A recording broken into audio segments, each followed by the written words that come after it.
How have you seen technology influence government ethics and challenges that the government faces? And there are any number of things you might address, but for example, we recently saw some of the Silicon Valley tech companies out in Washington, or their legal leaders, and Senator Feinstein said to one of them, "This is all terrible. If you don't get this under control, all the shenanigans happening on social media, for example, if you don't do something, or do something, or we will." And I just remember thinking at that moment, with due respect to Senator Feinstein, it's not "or we will." It should be "and we will." It should be that there's some responsibility for this that is regulators, some responsibility that lies with the companies, some that lies with perhaps other groups, even think tanks or nonprofits, some with the individual users. But the question is, what has technology done to complicate the ethics of political leadership? And how do we allocate the responsibility for technology that perhaps exceeds our understanding, let alone our ability to keep up with the law?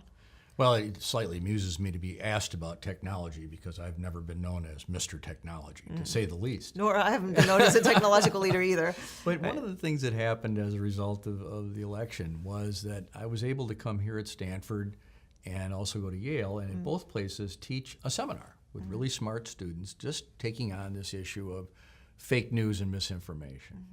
And it caused me to think about what you've asked. It's what has happened with technology over the last 20 or 30 years, and how do we sort of address the problems that it might involve? The first thing to me is to recognize how wonderful it is that we have this ability to get information so quickly and to find out where we want to go. And if I want to know how to say something in French, even though I wish I knew it all myself, I can look it up. This is actually a modern miracle that in many ways was driven out of these communities right here in California. So that's the great news. And it also has connected people in a way that is wonderful in many, many ways. And of course that was the spirit and the spirit, and I still in many ways believe in it. I think these companies believe that they're doing something exciting and a mission that can help people. Well, and I don't do anything without Google, including something like prepare for an interview like this. For me to find my way on the Stanford campus here, it was Google. So that's great, and yet they now have to admit, and this is what happened in the last year as I was teaching these courses, you saw people like Zuckerberg, you saw the leaders at Google, you saw others having to take some ownership of what happened. But the big question becomes whether the kind of thing Senator Feinstein said is done or not. My instinct is to say, as much as these companies have to be responsible and respond to pressure, that the government should not be making these decisions. I don't want the United States government, especially when I look at the way it's conducting itself now, to start micromanaging what should be on the internet and what shouldn't be. And so the conclusion we came to in our courses is probably the best thing to do is to make it clear to these platforms, these internet service platforms, that they need to figure out ways to deal with this problem, to help their consumers figure out what's fake and what isn't, and to do what they can to improve journalism, but that we should not get into micromanaging. The one caveat, though, and this is a separate thing, I've always believed that corporations can become too powerful, that monopolies are dangerous. Some of these now are essentially monopolies, whether it be Facebook or Google or whatever. And there's so much power connected with it that some people are interested in taking actions in the nature of antitrust actions. So, it's one thing to talk about content regulation. It's another thing to say some entities are just too big. So there's probably more room for conversation about that. About the level of control. Yeah. About competition. But fundamentally, I would like to see us do everything we can as a society, policymakers, citizens, people that are customers of these companies, saying, look, you need to fix this. And in my conversations, and they were kind enough to meet with me and many of the top leaders, they want to know what is it we can do.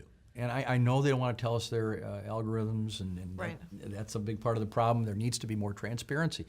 We can't demand that they give up their company secrets, but the more information that a company like Google can let us know about how they rank things on that first page when you do a Google search, that's the ballgame. It's like, what are the one, two, or three? I don't think they need to expose their proprietary information about things like algorithms, and frankly, somebody like me, I wouldn't understand it anyway. There's a fair amount of what I would call low-hanging fruit. the idea that there can be online sex trafficking, it's hard to believe that there are leaders who would not say, we need to do something to eradicate that. right. That isn't protected anywhere under any circumstance, and you couldn't do that in a room, so why should you be able to do that online?